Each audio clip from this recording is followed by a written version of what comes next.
नमस्कार दोस्तों, आपका स्वागत है यस की क्लासेस में। आज आपके लिए लेकर आए हैं बायोलॉजी क्लास 10 का बायोलॉजी जो अध्याय 5 है उसका हम आज पार्ट देखेंगे। कितने पार्टों में वो है। पहला चैप्टर क्या है, जैव प्रक्रिया यानी लाइफ प्रोसेस। लाइफ प्रोसेस कितने भागों में पढ़ा जाएगा आज जो हम देखेंगे इस वीडियो पे। तो देखते हैं। देखो, अगर आप शानदार बनना चाहते हैं तो बातों से नहीं रातों से लड़ना पड़ता है। बातों से नहीं रातों से लड़ना पड़ता। ये भी ध्यान देना कि बेहतरीन दिन लाने के लिए आपको बुरे दिनों से लड़ना पड़ेगा। क्या बुरे दिनों से लड़ना पड़ेगा। आप देखते हैं कि बायोलॉजी में आप आगे चलेंगे हम लेकर। क्या है बायोलॉजी।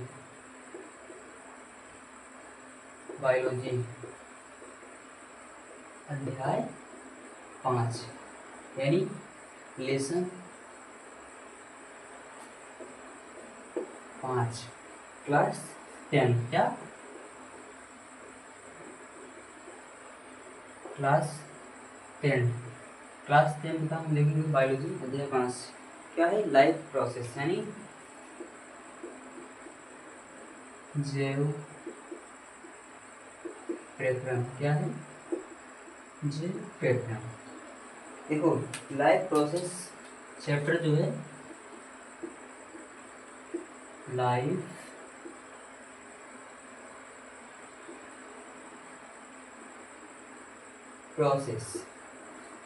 प्रोसेस जो चैप्टर है, अब इसमें हम देखेंगे लाइफ प्रोसेस कितने भागों में पढ़ा जाएगा। यानी जो आपका जैव प्रक्रिया है कितने भागों में पढ़ा जाएगा देखते हैं। पहला भाग क्या है। पहला क्या है पोषण। पहला भाग आपका क्या है पोषण। 4 भागों में आपको पढ़ा जाएगा। कितने 4 भागों में। पहला आपका पोषण। दूसरा देखेंगे, दूसरा क्या है उत्सर्जन। क्या उत्सर्जन। तीसरा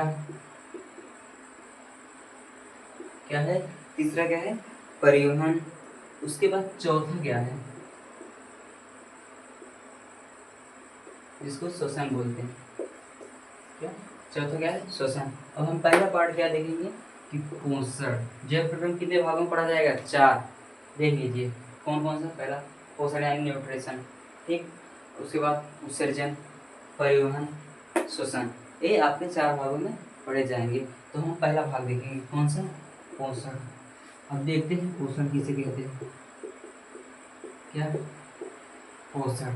मान लीजिए पोषण का अर्थ क्या होता है। देखते हैं क्या होता है पोषण का अर्थ यानी न्यूट्रिशन का अर्थ क्या होता है। पहले देखेंगे कि पोषण कितने भागों में टूटा गया है। कितने भागों में टूटा गया है 2। कैसे देखते हैं कैसे। देखो क्या दिए गए हैं पो प्लस षण। इसके पहले वीडियो जो डाले हैं संधि में, देखो संधि का मतलब होता है क्या जोड़ना। वैसे हम पहले इसको तोड़ेंगे। क्या तोड़ेंगे उसके बाद जोड़ देंगे। देखो एक है क्या पो, दूसरा प्लस क्या है षण। तो हम देखेंगे पो का अर्थ क्या होता है। पो का अर्थ क्या होता है देखेंगे कि पो का अर्थ होता है पोषण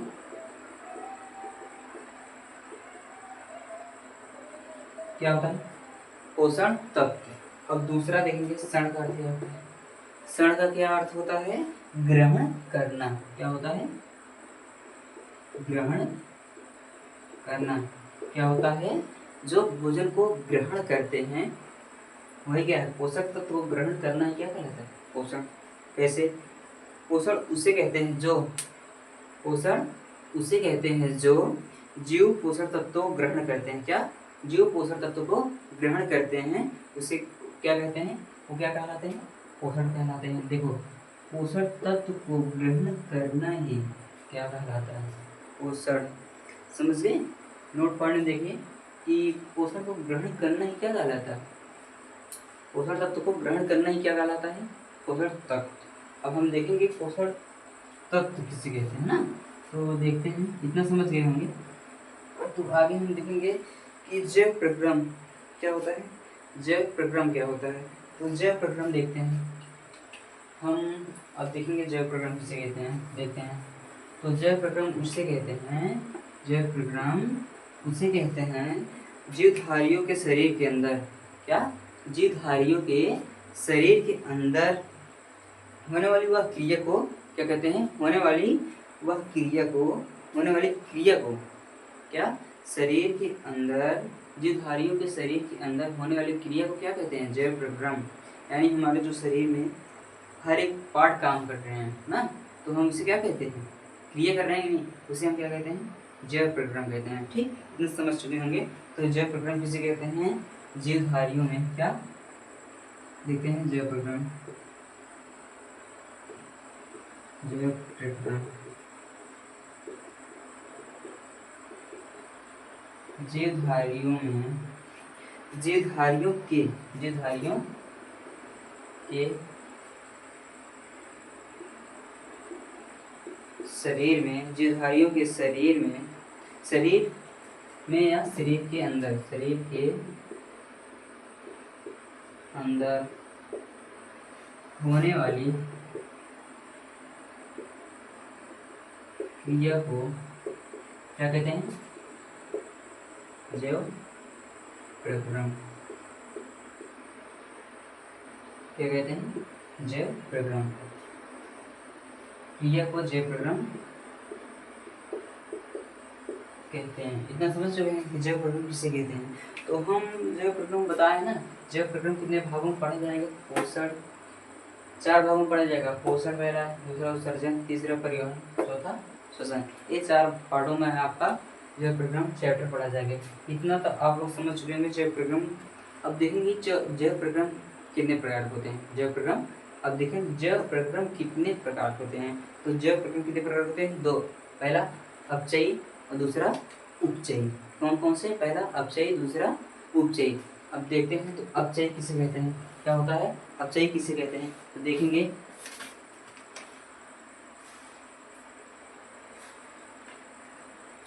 अपचयी किसे कहते हैं। वे क्रियाएं जिसमें सरल कार्बनिक पदार्थों को जटिल कार्बनिक पदार्थों में, क्या? सरल कार्बनिक पदार्थों को जटिल कार्बनिक पदार्थों में परिवर्तित करना ही क्या कहलाता है? परिवर्तित करना ही क्या कहलाता है? उपचयी क्रिया कहलाती है। क्या?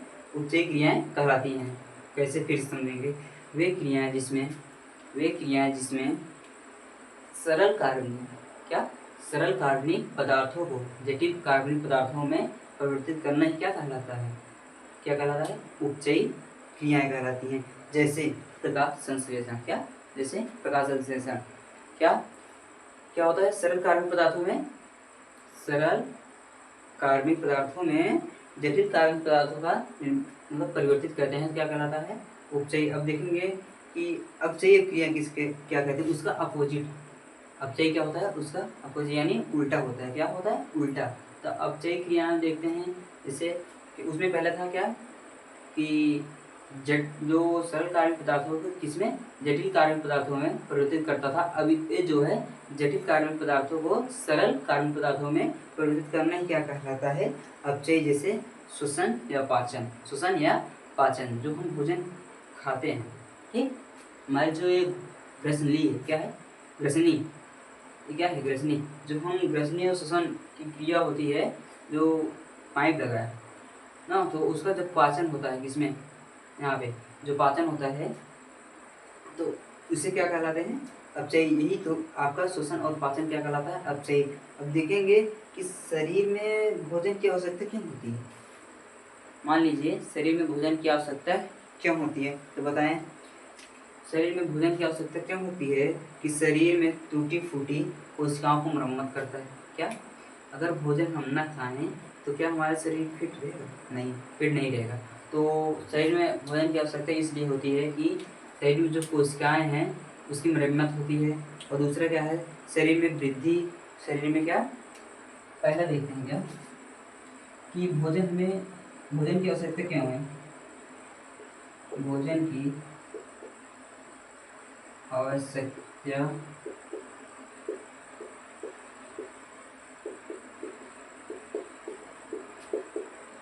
क्यों होती है देखते हैं। पहला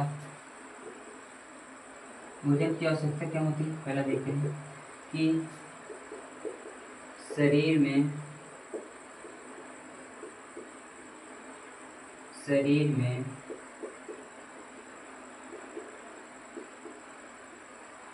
कोशिकाओं, टूटी फूटी कोशिकाओं को, टूटी फूटी कोशिकाओं को मरम्मत करने में, इतना समझ चुके कि भोजन की आवश्यकता क्या होती है, टूटी फूटी कोशिकाओं को मरम्मत करने में। अब दूसरा देखते हैं क्या, शरीर में वृद्धि लाना। अगर हम भोजन ना करें क्या हमारे शरीर में वृद्धि आएगी? नहीं आएगी। जैसे रहेंगे वैसे ही रह जाएंगे और पतले हो जाएंगे और सूख जाएंगे। ठीक है, तो भोजन की आवश्यकता इसलिए होती है कि शरीर में वृद्धि लाना, टूटी फूटी कोशिकाओं को मरम्मत करता है, ऊर्जा का आपूर्ति करता है। ऊर्जा अगर हमारे अंदर न रहे तो हम अगला काम नहीं कर सकते हैं। इसलिए भोजन की आवश्यकता होती है ऊर्जा प्राप्त करना। क्या? ऊर्जा प्राप्त करना। और चौथा क्या है? कोशिकाओं में विभाजन करना। क्या? कोशिकाओं में विभाजन करना। इतना समझ चुके हैं? तो भोजन की आवश्यकता क्या होती है इतना समझ चुके हैं। तो आगे चलें, तो देखते हैं आगे क्या होता है। आगे क्या है, हम किसके बारे में पढ़ेंगे? पोषण के बारे में। क्या? देखो जब प्रक्रम खत्म तो हम किसके बारे में पढ़ेंगे? पोषण के बारे में। तो पोषण के बारे में पढ़ते हैं। किसके बारे में? पोषण। पोषण तो बताए हैं 2 ही प्रकार के होते हैं। नहीं देखो, पोषण 2 ही प्रकार होते नहीं है, लेकिन क्या पोषण 2 भागों में टूटा गया है। कौन कौन सा? को प्लस क्षण। को का अर्थ क्या होता है? पोषण तत्व। और क्षण का अर्थ क्या होता है? ग्रहण करना। यानी पोषण तत्व को ग्रहण करना ही क्या कहलाता है? पोषण तत्व। इतना समझ चुके हैं? तो ये कितने प्रकार होते हैं? पोषण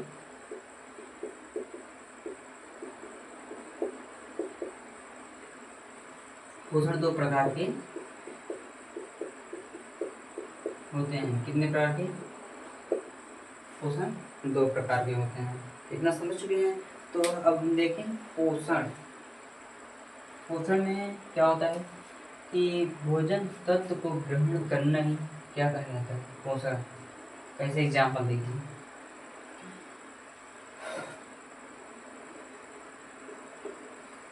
मान लीजिए छोटा बच्चा है,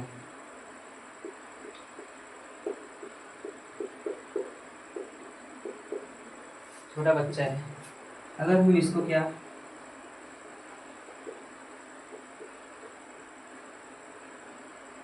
क्या भोज पदार्थ, क्या भोज पदार्थ न दें तो क्या ये इसके शरीर में वृद्धि आएगी? नहीं आएगी। न इसके शरीर में ऊर्जा आएगी। क्या? न इसके शरीर में वृद्धि आएगी, न इसके शरीर में ऊर्जा आएगा। तो भोज पदार्थों से क्या होता है बताएं ना, कि शरीर में वृद्धि भी आती है, टूटी फूटी कोशिकाओं को मरम्मत करता है, बाकी ऊर्जा प्राप्त करता है। अगर हम भोज पदार्थ खिलाते हैं तो उसके शरीर में क्या आएगी? ऊर्जा। क्या आएगी? ऊर्जा। अगर ऊर्जा उसके शरीर में आएगी तो उसके शरीर में वृद्धि भी होगी, वृद्धि और विकास भी होगा। इतना समझ चुके हैं? तो भोज्य पदार्थों से ऊर्जा प्राप्त करना और वृद्धि विकास लाना ही क्या कहा जाता है? पोषण। इतना समझ। अगर हम भोज्य पदार्थ इसको ना खिलाएं, न इसके शरीर में ऊर्जा जाएगी, न इसके शरीर में वृद्धि या विकास करेगी। इतना सब समझ चुके हैं? तो हम देखते हैं कि पोषण कितने प्रकार होते हैं। 2। पहला क्या है? क्या है? स्वपोषी पोषण। क्या?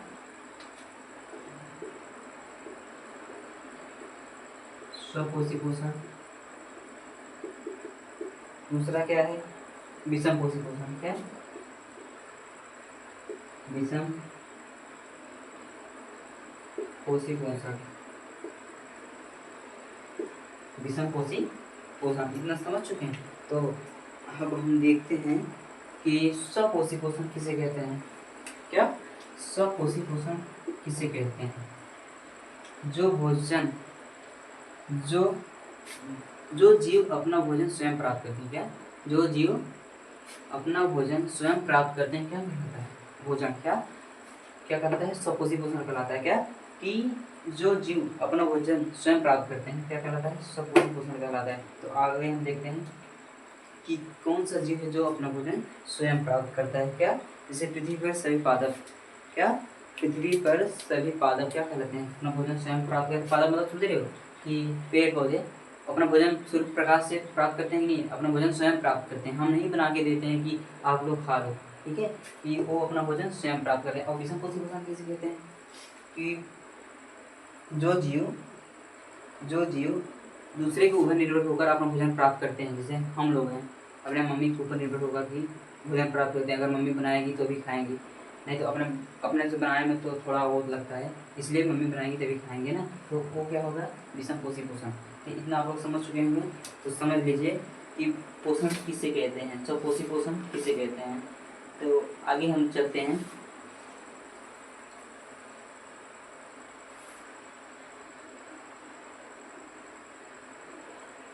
और कई लोग हैं कि अगर कुछ रिजल्ट खराब हो जाता है तो वो लोग पढ़ाई छोड़ देते हैं ना, उनके लिए दो लाइन है। कैसे? कि मान लीजिए अगर हम सुबह चाय भी पीते हैं ना, तो जेब जलने पर अगर हम चाय नहीं छोड़ते हैं तो एक बार दो बार रिजल्ट खराब होने से हम पढ़ाई क्यों छोड़ें? इसीलिए जी जान लगा दो, मेहनत लगा दो कि अब की बार 2026 में अच्छा रिजल्ट आए, तो मम्मी पापा का नाम रोशन कीजिए। तो आगे हम अगले वीडियो में देखेंगे कि विषम पोषी और स्वपोषी पोषण की परिभाषा सहित, उदाहरण सहित एकदम कीड़े लेकर आएंगे आपके लिए क्लास 10th बायोलॉजी। फिर देखते हैं आगे वीडियो में क्या होता है। पार्ट ये आपका क्या है? पार्ट 1। आपका पार्ट 2 में देखते हैं स्वपोषी और विषम पोषी के बारे में क्या होता है। ठीक, धन्यवाद।